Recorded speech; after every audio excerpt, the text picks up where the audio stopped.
Bonjour à tous, je suis heureuse de vous retrouver pour ce nouvel épisode et cette fois je vous propose quelque chose de différent. On va aller sur la distinction et les différences en termes d'attente entre le livret 2 et l'oral de VAE. Pourquoi je fais cet épisode à votre avis et pourquoi d'ailleurs certains candidats échouent dans leur VAE? Souvent à cause de l'écrit, c'est vrai, vous m'entendez beaucoup le dire, mais aussi à cause de l'oral de VAE. Parce que certains candidats pensent que l'oral est juste une option dans leur démarche, ils vont se concentrer énormément sur l'écrit, ils vont produire, ils vont relire, ils vont faire un écrit de qualité et ils vont pas du tout bosser l'oral ou alors ils vont penser que c'est un point de détail de la démarche de VAE. Alors, si vous ne comprenez pas l'importance de chaque étape dans votre VAE, il y a fort à parier qu'une de ces étapes va vous mettre en difficulté. Dans le cadre justement d'une VAE, il y a deux phases essentielles qui requièrent vraiment votre attention, la rédaction du livret 2, sur laquelle en règle générale vous mettez le paquet, et la préparation de l'oral avec le jury de VAE. Et ces deux éléments sont des piliers fondamentaux de la démarche, chacun apportant une perspective en fait unique sur vos compétences et vos réalisations. Donc l'objectif de ce nouvel épisode, c'est de vous guider à travers les nuances et les attentes qui distinguent le livret 2 et l'entretien de VAE. Comprendre ces différences vous permettra évidemment de préparer efficacement chaque étape du processus et de répondre aux exigences du jury. Ok ? Donc on va démarrer avec le livret 2.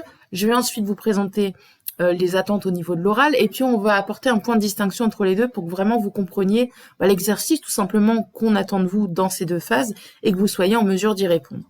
Alors, le livret 2, c'est un dossier écrit, ça je pense que vous l'aurez compris. Il constitue le premier volet essentiel de la VAE, passer l'étude de votre candidature et la confirmation de l'éligibilité de votre expérience, évidemment. C'est un document écrit qui vous permet de présenter de manière détaillée une expérience que vous allez choisir. Vous ne pourrez pas tout dire.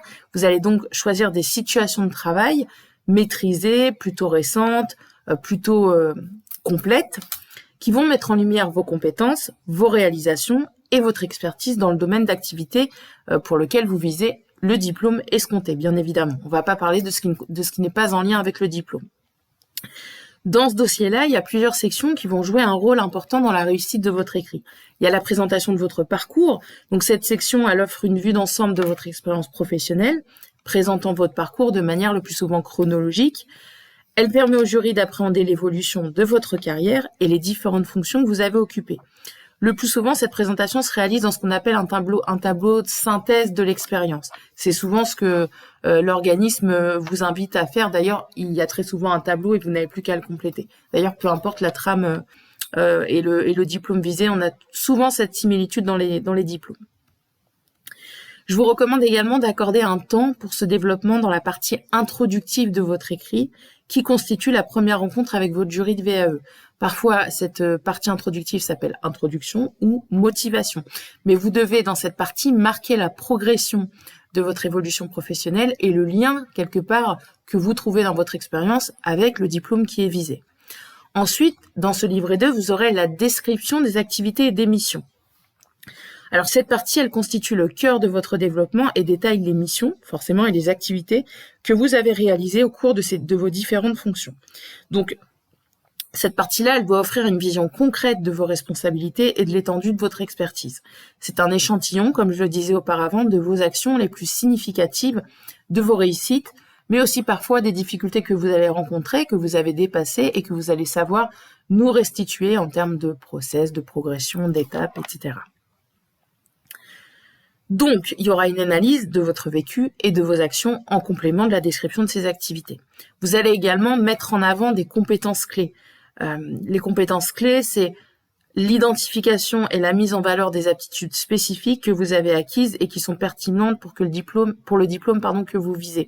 Donc, dans la description de vos activités, à un moment, quand vous avez retenu ces situations de travail, vous avez aussi identifié le fait que ces situations permettaient de valider X expériences et que la somme de ces situations vous amènerait à développer de manière totale, je l'espère pour vous, les compétences attendues dans votre diplôme. Mais vous allez également joindre à cette partie écrite des preuves tangibles, ce qu'on appelle des annexes.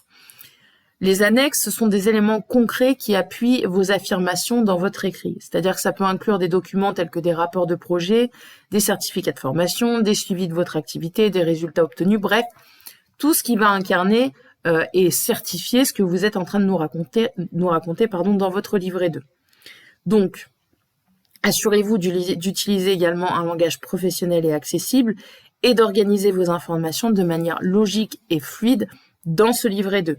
Chaque section, en fait, doit contribuer à peindre un tableau complet et convaincant de votre expérience professionnelle et d'en réaliser un exercice de démonstration. C'est vraiment ce qu'on attend de vous, de partir de votre expérience, de la développer, de l'analyser pour être en mesure d'attester demain que vous avez les compétences et les connaissances qui se rapportent au diplôme visé. Ok? Donc ça, c'est pour le livret 2. Travail rédactionnel important, mais c'est pas comme l'oral de VAE. L'entretien de VAE, il constitue en une deuxième phase de la VAE qui se démarque en une étape distincte en réalité du processus. C'est lors de cet échange direct que vous aurez l'occasion de démontrer votre expertise en temps réel. Là où je veux vraiment vous alerter, c'est qu'il doit y avoir une continuité et une cohérence entre la qualité de votre écrit et la qualité de votre prestation orale, malgré le stress, malgré le fait que potentiellement vous ne connaissez pas les questions sur lesquelles vous allez être évalué, vous devez préparer ce moment, vous devez anticiper ce moment. Et ce travail préparatoire vise à... Alors, on ne pourra jamais, évidemment, être sur 100% des questions, c'est impossible, mais vous devez déjà au moins avoir des projets de réponse en tête, des questions qui potentiellement pourront être posées, rechercher les éléments de réponse et vous exercer à ça. Si vous arrivez sans cette préparation le jour de l'oral, vous courez à la catastrophe, concrètement. Donc, lors de cet échange direct que vous aurez, c'est lors de cet échange direct, que vous aurez l'occasion de vous présenter dans un premier temps, c'est-à-dire que vous assurez une présentation personnelle et ensuite de répondre aux questions de votre jury. Je le répète, cet entretien ne vise pas à présenter votre livret 2 qui aura déjà fait l'objet d'une évaluation de la part de votre jury de VAE. On n'est pas là pour représenter votre écrit. Ça ne sert à rien. On n'est pas là pour ça. Je le disais, l'entretien il se déroule en deux phases. C'est un échange qui est structuré, qui est encadré. Une présentation personnelle que vous assurez dès le démarrage. Vous ouvrez le bal. Charge à vous de trouver les éléments clés à intégrer dedans pour que ce soit complet. Et pourquoi pas générer quelques questions à votre jury. Et suivi d'un échange où le jury peut vous poser des questions qu'ils auront évidemment préparées en avance. Le rôle du jury, c'est quoi? C'est, on va dire, les garants de l'évaluation de votre candidature au regard du diplôme visé. Donc sa mission, c'est d'analyser et d'apprécier vos compétences en fonction des critères établis pour le diplôme visé. Ces critères sont où? Dans le référentiel de certification. Vous serez évalué sur cette base. D'où l'intérêt de travailler avec ce référentiel lorsque vous réalisez votre livret 2. Alors les membres du jury, pour faire un rapide topo, c'est soit des professionnels de votre domaine d'activité, soit des formateurs enseignants de votre domaine d'activité garantissant une évaluation précise et impartiale de vos acquis. Alors, dans cet oral, dans cet entretien, il faut vraiment travailler deux choses. La communication verbale, c'est-à-dire votre discours, mais la communication non verbale aussi est importante, surtout si vous stressez. Ça va se voir, en fait, il va y avoir un décalage entre le discours et la prestation. Donc, on n'oublie pas, quand on se prépare, on prépare son discours, on prépare l'intonation de sa voix, c'est le choix de ses mots, mais on prépare aussi la façon dont on s'adresse au jury. Donc, on balaye bien l'ensemble des membres du jury, on n'en laisse pas un sur le côté. Et puis, à la limite, filmez-vous quand vous vous préparez. Ça peut vous aider à repérer parfois vos tics ou le fait d'avoir les épaules un peu enfoncées parce qu'on stresse. Le plus souvent, vous serez assis. Donc, essayez vraiment de vous préparer, d'avoir les pieds bien ancrés dans le sol pour aussi vous prémunir contre le stress. Ça peut vous aider à favoriser l'ancrage dans le moment présent et à effacer le stress et à vous concentrer sur votre voix. Mais il y a deux choses donc à préparer, communication verbale, communication non verbale. Maintenant, si je compare les attentes entre le livret 2 et l'oral, dans le livret et l'oral avec l'oral de VAE. Dans le livret 2, votre communication se fait à travers la rédaction. Donc, il est primordial d'exprimer vos idées de manière claire, concise et structurée et d'apporter une analyse des expériences retenues.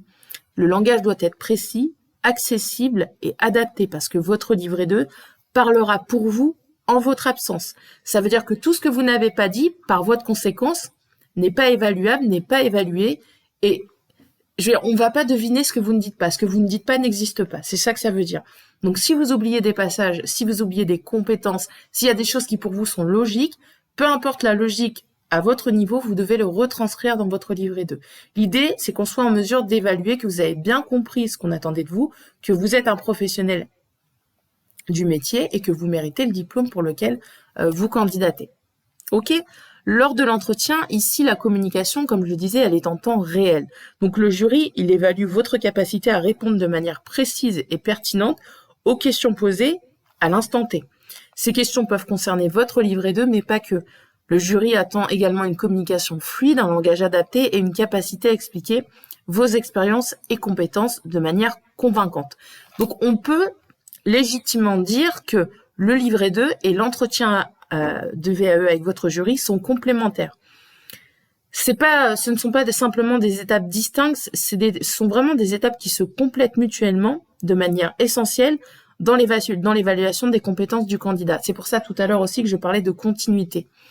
On va valider le fait que vous êtes bien la personne et l'auteur du livret 2. En ce sens, il doit y avoir une cohérence et une continuité entre la façon dont vous vous exprimez dans le livret 2 et la façon dont vous vous exprimez lors de l'oral de VAE. Ok ? Donc chacune de ces étapes va offrir une perspective unique sur vos réalisations et vos compétences, et c'est là-dessus que le jury rendra son avis, validation totale, validation partielle ou invalidation de votre VAE. Retenez donc que chaque étape de votre démarche compte, mais qu'elle n'a pas les mêmes objectifs.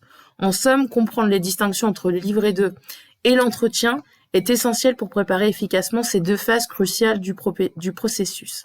Chacun de ces éléments exige une préparation minutieuse et une communication forcément adaptée. Ok ? Donc, on ne prépare pas un livret 2 de la même manière qu'on prépare un oral de VAE. Et donc, vous devez bien saisir, je l'espère, avec cette vidéo, vous l'aurez compris, la différence et la complémentarité entre ces deux étapes qui feront de vous le prochain diplômé, je l'espère, du processus de VAE. Et j'espère aussi que vous validerez le diplôme qui vous anime et pour lequel, j'imagine, vous souhaitez obtenir la reconnaissance que vous méritez. Je pense qu'on s'engage pas dans une VAE pour autre chose que pour sécuriser ses compétences et puis aussi avoir quelque part une reconnaissance de toute l'expérience acquise durant des années. Voilà, j'espère que cette vidéo vous aide à y voir plus clair. Si vous avez des questions, des remarques, des commentaires, n'hésitez pas à les laisser comme d'habitude en dessous de cette vidéo. Je les consulte dès que j'ai un petit moment. Et puis quant à moi, je vous retrouve prochainement pour un nouvel épisode, toujours sur le thème de la VAE. À bientôt.